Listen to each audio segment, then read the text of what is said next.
Rui Hachimura! Let's get into it.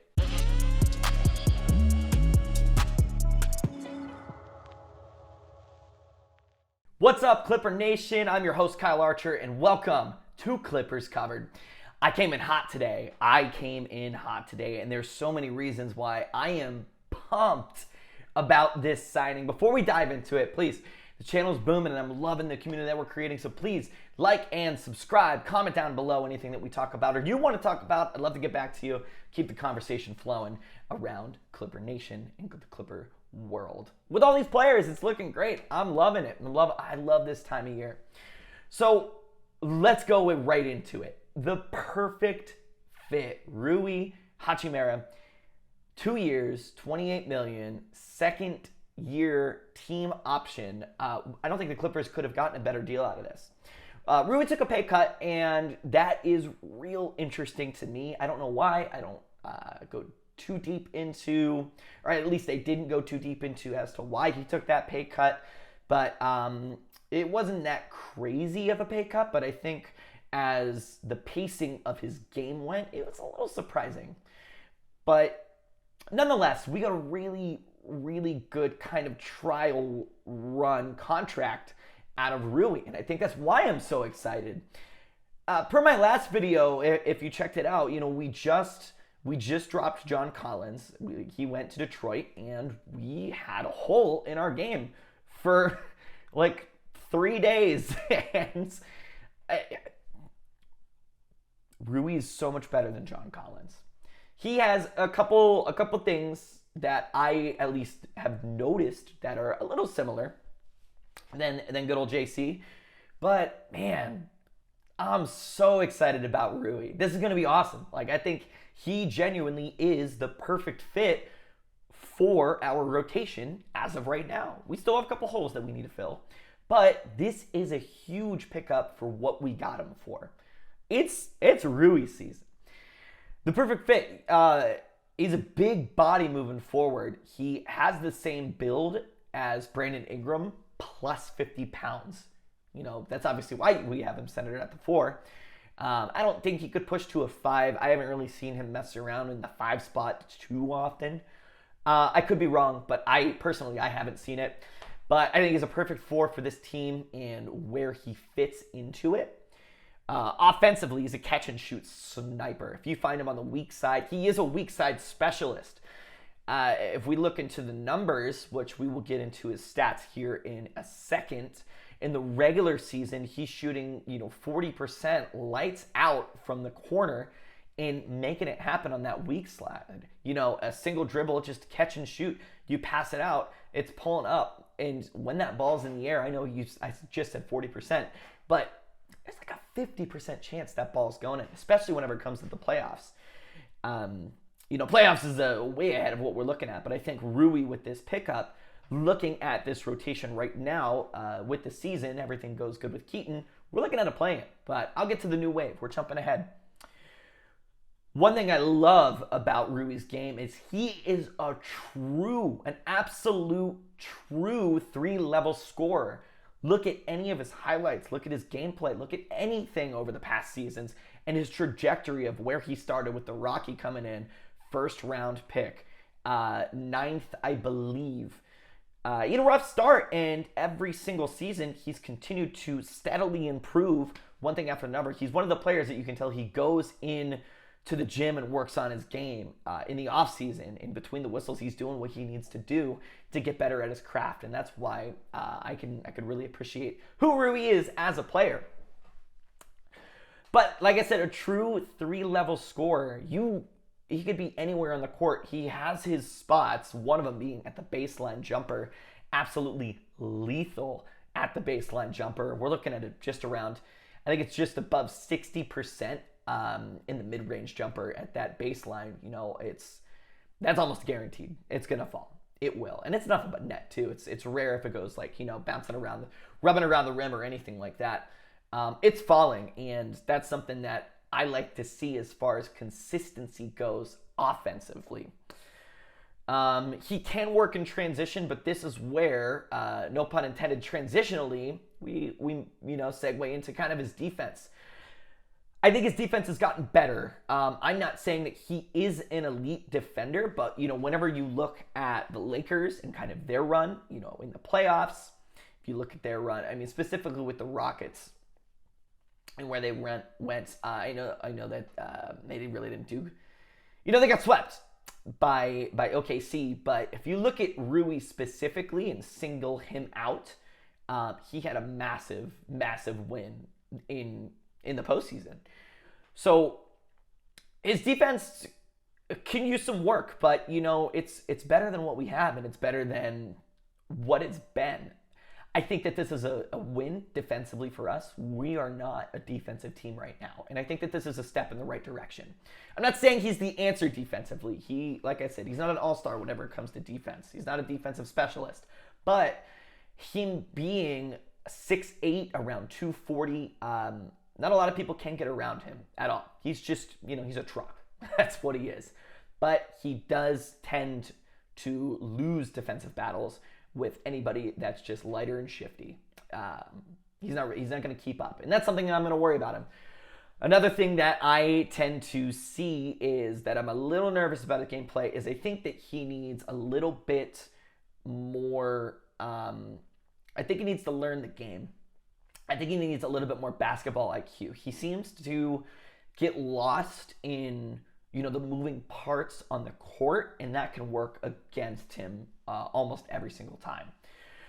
I've seen this happen in a couple spurts, and it seems to be kind of one of his weakest points that I can really find and point out. So one thing that I really would love to see him work on kind of this upcoming season, and as this developmental Clippers roster continues to move forward, there's something that he needs to learn at his age with his teammates that are surrounding his age, i.e. Brandon Ingram and Darius Garland, is just a little bit of knowledge goes a long way. And especially with his play style and his game, he could learn to dish out a little bit. He doesn't really dish.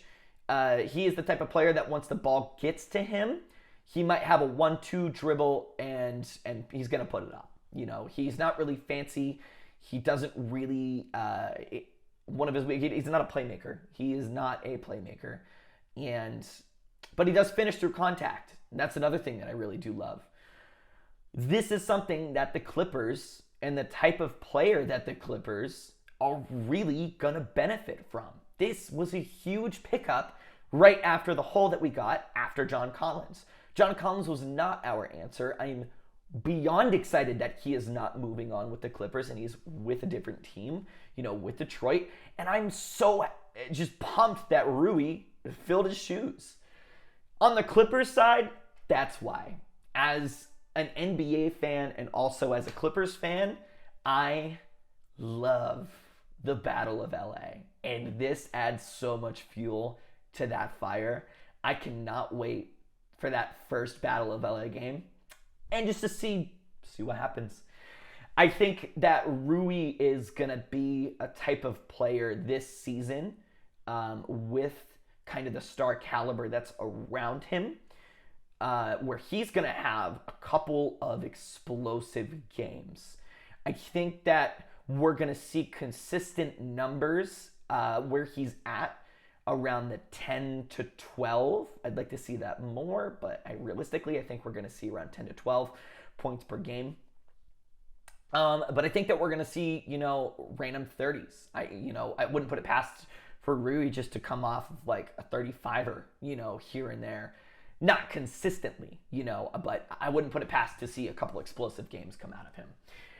I'm really, really, really excited to see where he goes. And that's going to transition right now into, let's go ahead and take a look at his stats real quick right here. So if you look at the 25-26 regular season, like I said, right there at the 11.5 points per game, rebounds, that's another one of his flaws is we're not really seeing a lot of board production from him. And that's one of our biggest holes right now in this Clippers franchise is boards. I could talk about Brook Lopez for a long time. That guy scares me at the board. I've brought him up before.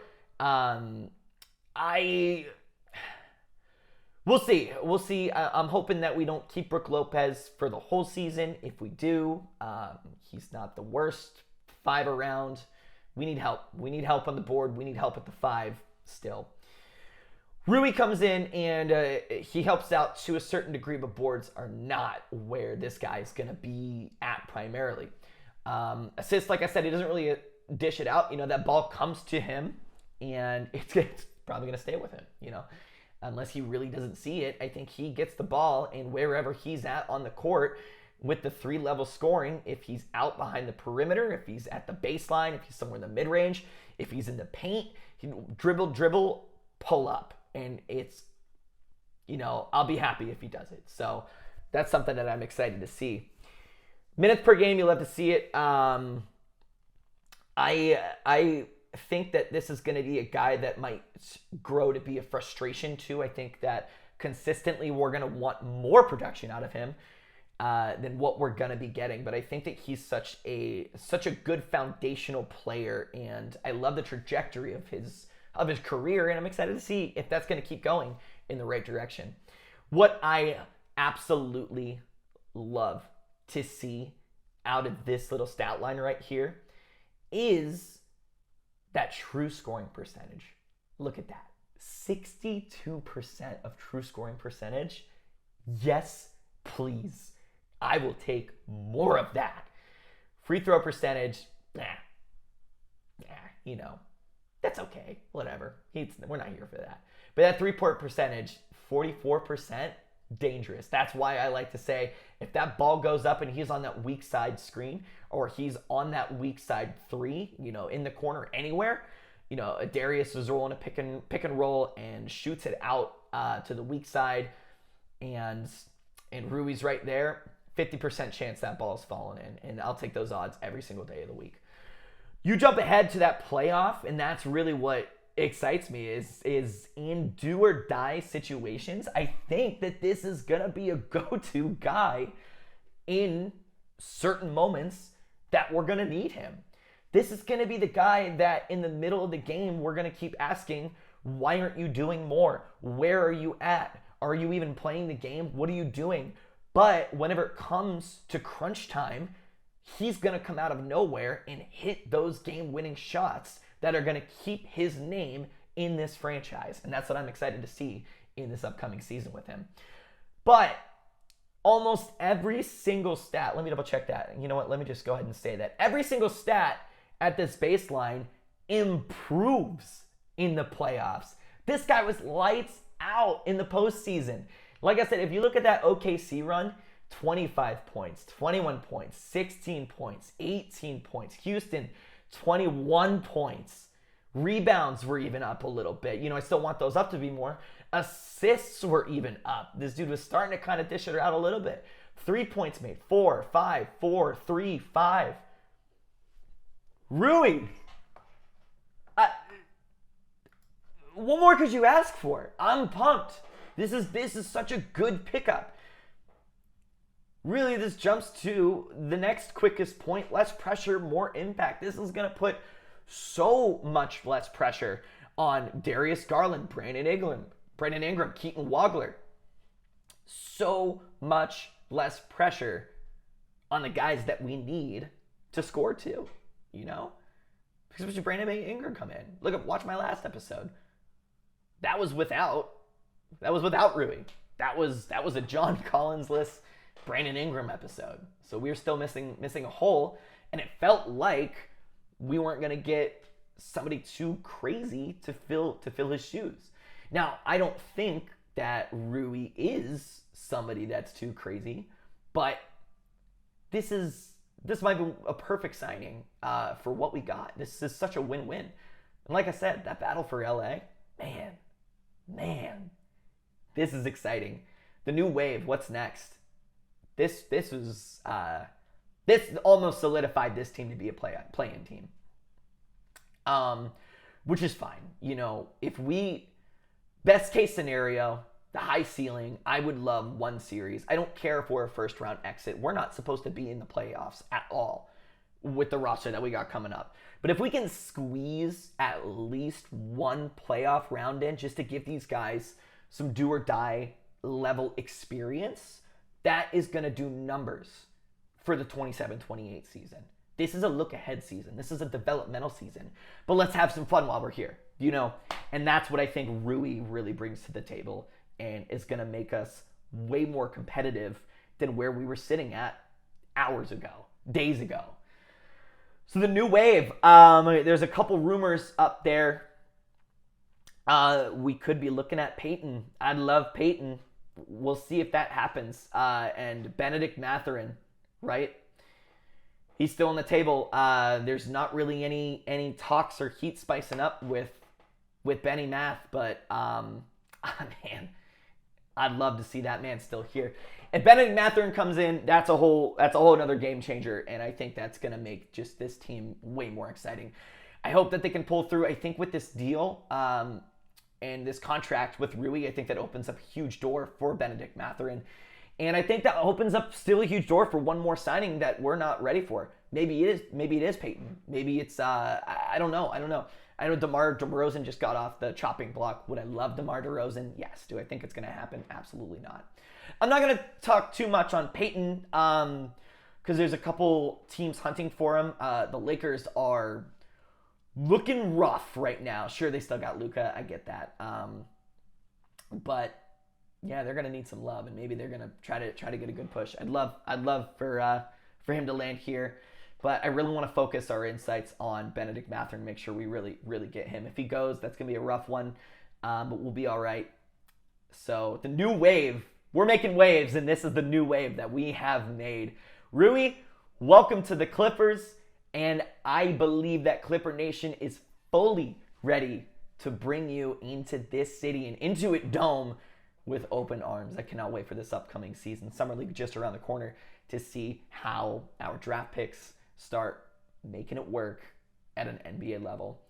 Exciting time of the year, exciting season ahead of us, and exciting times for the future of the Los Angeles Clippers franchise. I'm your host, Kyle Archer. Thanks you again for watching Clippers Covered.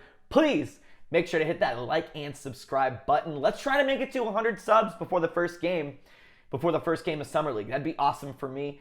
You guys have been great. I'm excited with the comments that are happening. Please keep it going. I love it. I love commenting and talking to just the Clipper fans out here. There's not, honestly, where I'm at, there's not a lot of Clipper love out here. So it's really nice to see that community grow and build. So like I said, make sure you like and subscribe. Let me know your thoughts on Rui. Are you pumped? You ready to welcome him with open arms? I'm excited to see the floor fun. So once again, thank you again for watching Clippers Covered. I'm your host, Kyle Archer. With that being said, forever and always, let's go Clippers.